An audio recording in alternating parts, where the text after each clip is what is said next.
o estas otras.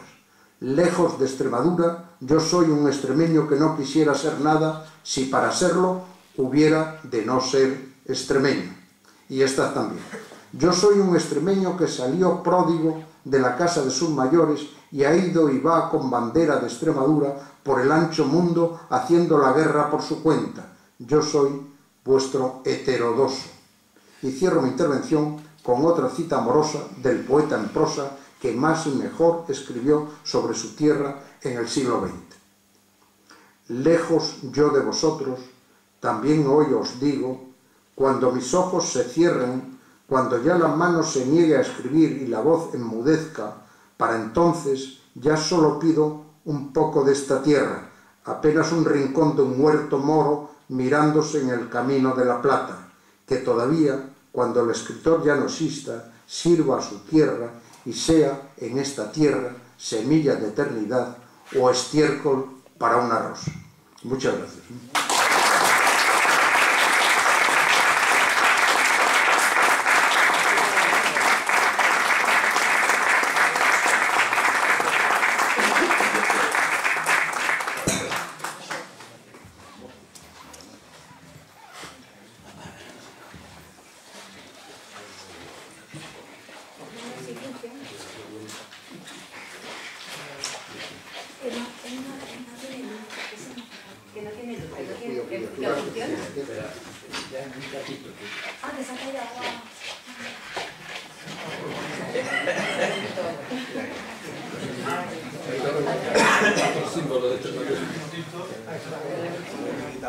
Somos la única tierra donde podemos derrochar agua. No sé qué.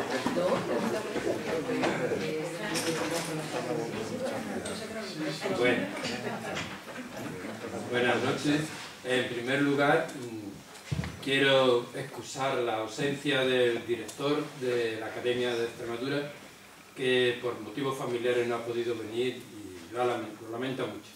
Y en su nombre y en el de la Academia agradezco muy sinceramente que la Real Sociedad de Amigos del País, a la que pertenecemos, como dijo el presidente, muchos de nosotros, acogiese esta idea de homenajear en su centenario a don Pedro de Lorenzo, que es académico, había sido académico desde 1980. Muchas gracias. Es uno de los primeros académicos, el grupo inicial. Y quiero manifestar muy especialmente mi gratitud al esfuerzo que ha prestado Francisco González Zurrón, nuestro querido amigo, para llevar a cabo este acto. También tengo que comunicaros que estaba prevista la presencia, así lo había anunciado, del hijo de don Pedro, Javier de Lorenzo, que como sabéis es uno de los nacido en Badajoz y catedrático ya emérito de la Universidad de Valladolid y una de las figuras europeas más importantes de filosofía de la ciencia y en concreto de lógica matemática. Ya también mayor y tampoco ha podido venir. A mí se me pidió que dijese algo de Pedro de Lorenzo.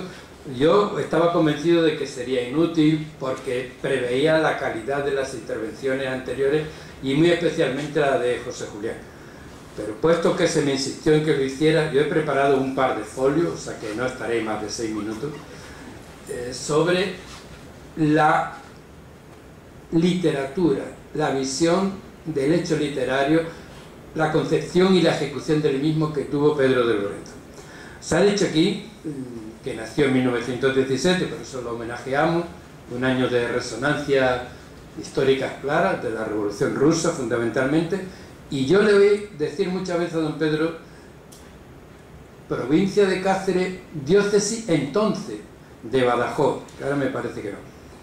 Y él afirmaba, unía estos dos sintagmas como ejemplo de ese extremeñismo que también nos ha desarrollado aquí en la obra completa de don Pedro, nos ha desarrollado Julián. Sin duda de ninguna clase, don Pedro, fallecido el año 2000, ha sido uno de los autores extremeños más fecundos, con mayor obra édita y más valiosos también, me atrevo yo a decir, de la pasada centuria.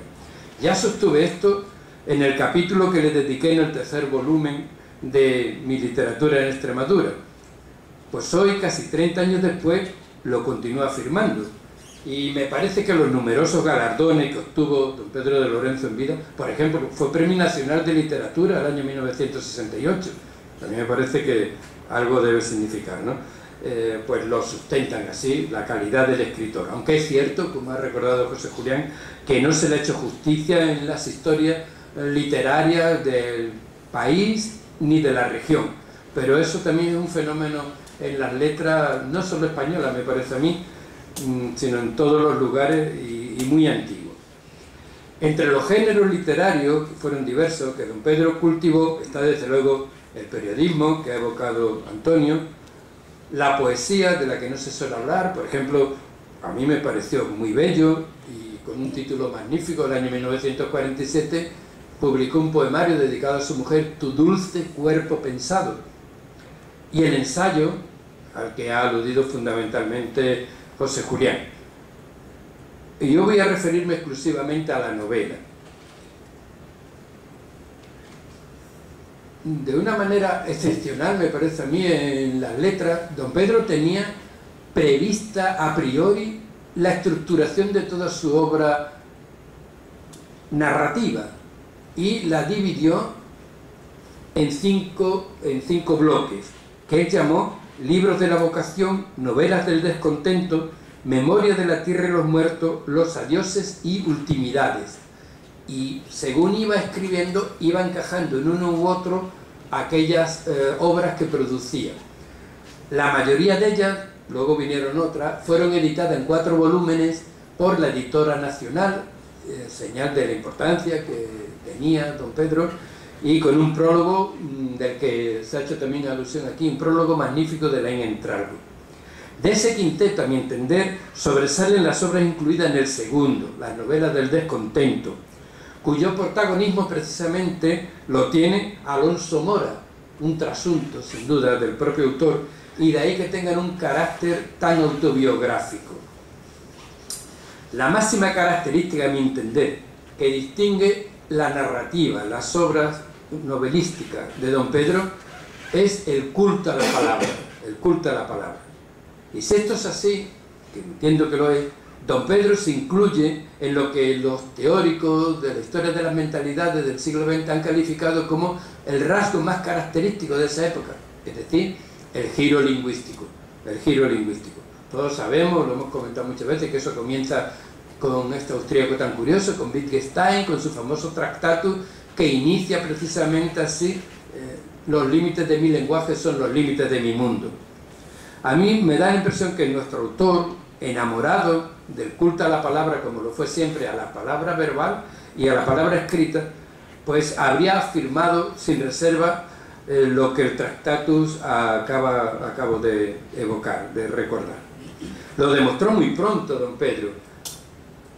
Tras los inicios de la guerra civil, de la que por cierto pasó 2 años en distintas cárceles, cosa que se suele obviar, no se suele recordar, él fundó con otro, uno de ellos también extremeño y también olvidado, un pacense, Eusebio García Luengo, al que también tendríamos que rescatar, aquel movimiento poético que se distinguió sobre todo por el culto a la palabra, Juventud Creadora, y la revista absolutamente pionera que editaron Garcilaso, ¿no? Como además homenaje al gran poeta renacentista. Pedro de Lorenzo se desentendió del realismo social y de la literatura de denuncia que imperaron en las décadas posteriores a la del 50, y parece que optó, quizás con un movimiento interior o una intuición interior, un venecianismo avant la lettre, podríamos decir, optó por quedarse fundamentalmente en lo formal, mucho más que en los contenidos.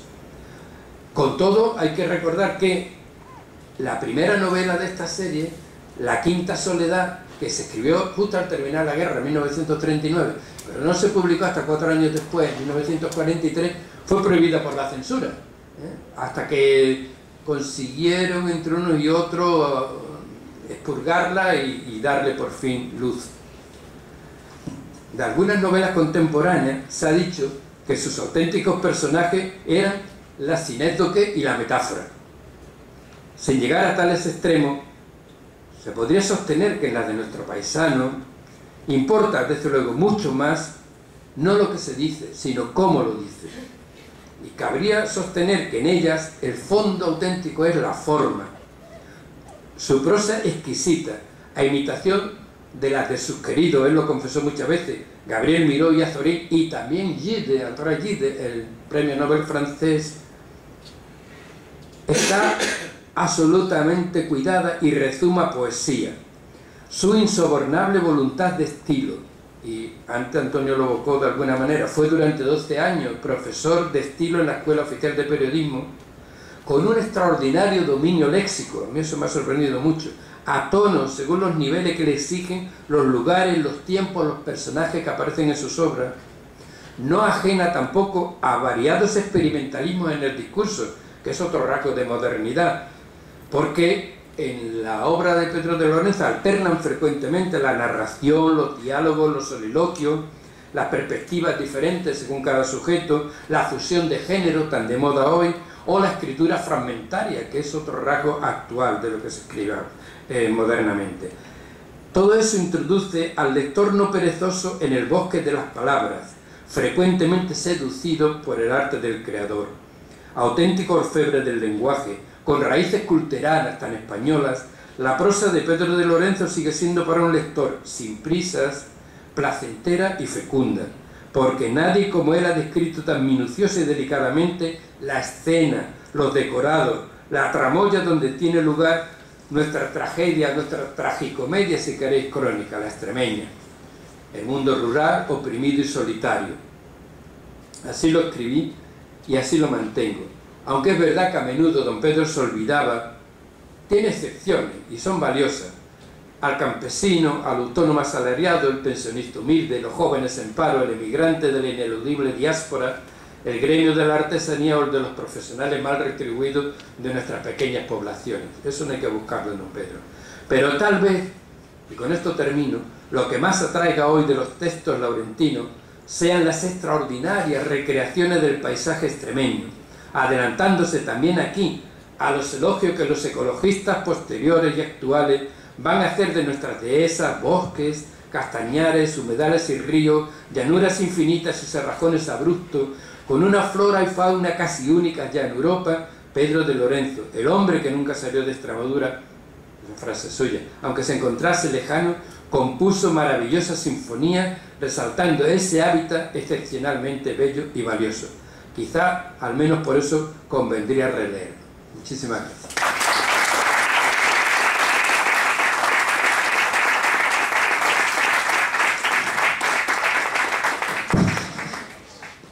Con esto damos por concluida la velada. Muchísimas gracias.